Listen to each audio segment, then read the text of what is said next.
All right, so in this case, we're going to take a look at how to do cross products. This requires a little visualization, so I'm going to be drawing this for you here. So when you look at a cross product in physics, you have some function that you're taking the cross product of. And just in general, if I have like vectors A cross B, that's going to give me the vector C. The way I do my right hand rule is I point my fingers in the direction of A. I rotate my palm so it faces B, and then my thumb points towards C.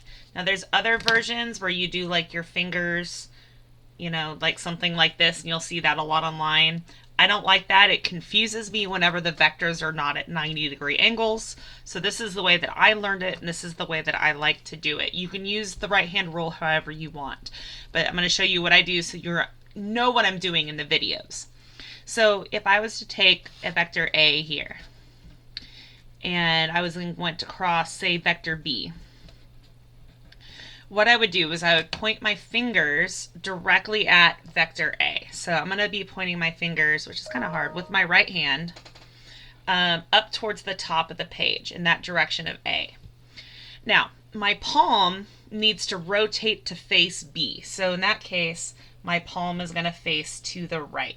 And then my thumb goes into the page. So A, B, that way, down towards the right.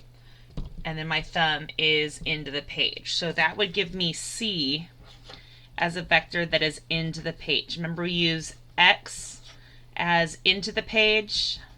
I don't know why I did that little there. Into the page. And the dot means out of the page when we're working with vectors. If I was instead to have, say, A going directly towards the top, let's say having B coming out this way. If I was to do A cross B, I'd point my fingers A up like that. I would need to rotate my palm to face B, and then I can see that my thumb points up out of the page. So my vector C would be out of the page like that. So that's how I use the right hand rule for vectors. So let's take a look at some examples of how to do this in physics. All right, so in our first example, looking at torque, we have torque is R cross F.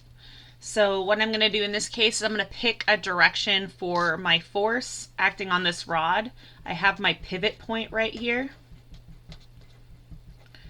And I'm going to assume that I am pushing kind of down at an angle kind of with that force. So what I'm going to do on this one is I need the lever arm vector R. So I'm going to have R be the vector that starts at my pivot point and moves towards F. I then need to put my radius, my lever arm vector first. So I point my fingers in the direction of R, which is going to be that way. I need to rotate my palm kind of down towards where the force is, and then my thumb right there is pointing into the page.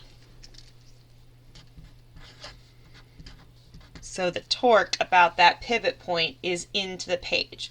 If I was to pick a different location, so let's say I applied a force here and I applied it in that direction, my R vector would have been here to find that, and then I would still point my fingers to the right towards F, but my palm would face up, and now I can see that my thumb is pointing up out of the page. So my torque about that pivot point would be out of the page.